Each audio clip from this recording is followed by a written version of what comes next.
Ahoy Captains, it's Baz again with another video from World of Warships Legends. And today we have a Let's Play video for you in the Agir. This is the German Premium Tier 8 cruiser. And this is a good old game of domination on the map North. Now for this video, I'm actually not going to talk too much about the match. That's because I'm playing with War God and Saxman, and they're basically just going to carry me through this entire match. Personally, we don't do anything too exciting other than support our team, support our division mates as best we can, take shots at destroyers whenever possible, and try to defend caps and all that other thankless stuff. So that's not what we're going to talk about today. Instead, I'd like to try something a little different for this video and talk a little bit about the current campaign ship. That is the Admiral Schroder, which is also a German Tier 8 premium cruiser. I don't get to talk about current stuff too often. Most of the time I don't have time to keep up. A lot of the time my videos are older replays, or they're things that are not really pertinent to the current times. But this Agir match was one of my most recent captures, and I figured, hey, you know, it sort of aligns a little bit, so let's talk about the Agir and see how it stacks up against the Schroder. And then there's the other reason. I don't know if I want to get into it, but I'm not exactly too excited about this update. This is the February 2024 update, and it's been 2 days now, and we're going to be going on quite a bit more by the time this video actually comes out, where I haven't even touched the game. I do have it open here so I can look at the Schroder, but play-wise, I just don't see any reason to play, to be honest with you.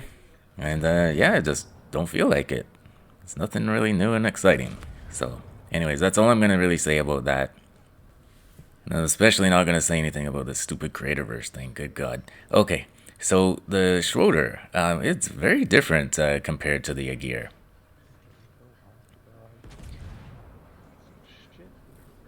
Oh God, I don't know if you can hear that, but it sounds like somebody's choking a seagull out there.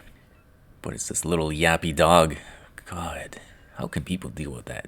Anyways, so just to set things up for you, the Agir, you know, it's your typical German battle cruiser. Maybe like you could call it a heavy cruiser.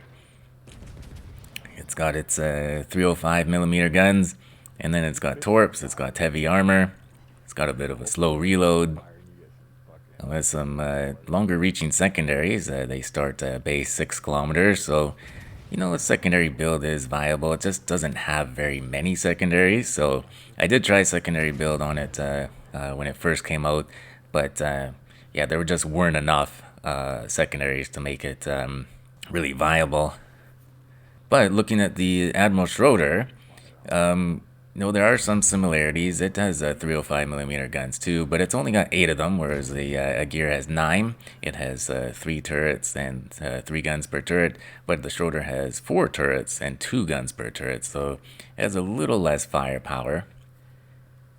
And then you start looking at other stuff, and the Schroder is kind of falling behind the Agir. It has less range. The shell damages and fire starting are both lower too. It does have a better reload time and a better turret traverse. It also has fewer hit points, and that means consequently a worse heal. It also has a worse torpedo damage reduction. AA is about the same. Speed is a little bit less. Rudder's a little bit better. Concealment's a little bit better. Not much in terms of differences there. From what I could see initially, the armor looks very similar, if not exactly the same. So it's going to be pretty tanky for a cruiser. But of course, it's all going to be matchup dependable. You're going to be going up against Yamatos and the like, and so, you know, you're just going to be a punching bag for ships like that, unfortunately. But then you dig a little deeper, and this thing starts to get a little bit interesting. It's got some interesting secondaries here. So its base range on its secondaries are 6.8 kilometers. So you throw a secondary build on here, and you can, you know, extend that out pretty good. And the initial secondary armament is about the same as the Agir. The 128mm guns, it's got 10 on each side. Although the Agir only has 9 on each side, but, you know, pretty much the same. But the thing that differentiates the Schroder is this sucker's got 350mm secondary guns. So now we're talking. Now we're talking about causing some havoc with this thing. Now, consumable-wise, it comes with the same sonar as the Agir, a far-reaching German sonar. Detects ships at 5.7 and torps at 3.9. All very nice. Then it has the secondary targeting consumable too, and that's going to help you out with your secondary build if you choose to go in that direction. But then it also has the option of an engine boost. And this engine boost is quite something. It gives you an extra 15% to your speed, whereas most engine boosts in the game, they only give you an extra 8. And then the reload time for these things is just over a minute. That's pretty unique. And then you get 3 of these things. So if you're going to choose the engine boost, you could probably turn this thing into quite the battle cruiser.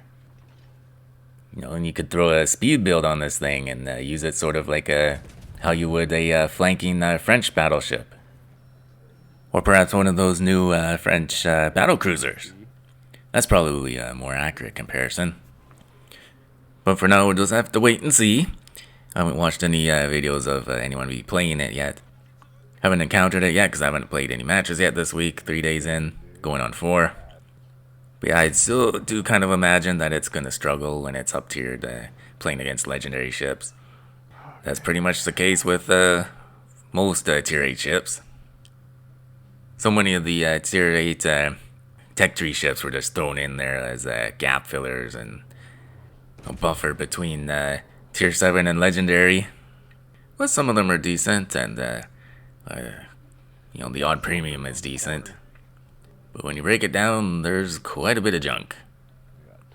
But you know, I did take Agir into ranked last week. They had a round of tier 8 ranked recently, and I figured since I was doing this video, might as well give her a try. And Agir seemed to be one of the meta ships, definitely. Agir and Ruprecht. And yeah, charging in with torps and German armor, that was the meta for sure. I don't know if I was rusty or if I was just coming down with a bad case of shit teamitis. But I was struggling in the Agir for a little bit, and then I had one good match, and then I said, okay, that's it. I'm trying the Ruprecht. And I had a lot more success with the Ruprecht. I don't know, maybe it's just my playstyle. He's on that corner. But anytime I did come up against an Agir, man, they were tough to kill. The Sumners is there too. So yeah, when it comes to tier for tier, Agir's pretty decent when it stacks up against other tier 8s, and I imagine Schroder will be, you know, somewhat similar. Well, that's pretty much all I have to say on the Admiral Schroder. I'll probably swap back to focusing on the match for the rest of this video. You guys let me know what you're going to do Admiralty backing wise in the comments down below. Are you going to get the Schroder? I think I probably will. I definitely need some commander items and the like, so you know, I'm definitely going to go for it. Speaking of go for it, that Ostergotland on the enemy team, he got caught within our sonar range. And he went for a trip back to port, and that was our second kill of the match. And we're up over 100,000 in damage now. Now that that destroyer has been dealt with, we're going to swap back to AP and start testing our AP against this angled Veneto. It's going to be a little tricky, so we're going to aim a little higher, aim up on the belt and superstructure. He's got a bunch of fires on him, including one of ours. And so his smoke ain't going to help him, especially when he's shooting his guns. And at this point, we're just on mop-up duty. This match is kind of over. Like I said at the beginning, it was all Saxmen and Wargod in this one. They definitely carried us through this match, and we definitely took on a supporting role. But there were those 2 battleships in the center cap that we were working on at the beginning of the game. And we were able to farm some damage off of them early on. So it looks like we're having a better match than we actually are. But I mean, we gotta take a little bit of credit. Getting that destroyer up on sonar and taking him out was a decent little play. Also got ourselves a assisted cap. So we're actually gonna end up with a decent amount of XP at the end of the match. No, we're up to 3 kills in this match, and we were kind of in a tough spot at the end. The last 2 enemies were really spread out here, and so we're thinking, oh crap, how are we gonna get our Kraken out of this one? It's gonna be too tough. We have too many teammates alive still. Saxman is tracking down the enemy destroyer. We're headed towards the Donskoy already. I didn't realize the DD had gone all the way to the back corner of that map. So we did try to take a pot shot at that DD and hope for a prayer, but after that we pretty much gave up, and we're just gonna decide to focus on the Donskoy. One of those last shots got us the high caliber medal, so you know we're doing stuff, we're contributing. We're not getting in there and brawling like we probably should have been, but you know, we didn't have to. Sometimes you don't gotta just charge in there and throw your ship away just to support your team. We just wanted to make sure we got our caps, and we didn't leave our teammates outnumbered. And so now it's just a matter of time as to who's gonna get the final kill in the Donskoy. Saxman got rid of the destroyer. Good job. He's quite the destroyer hunter, that Saxman. But yeah, I don't mind the Agir. The Agir's a decent tier 8 boat. If I'm picking a tier 8 premium, Agir is definitely near the top of my list. Not at the top, but near the top of my list. And so here we are, shots out at the Donskoy.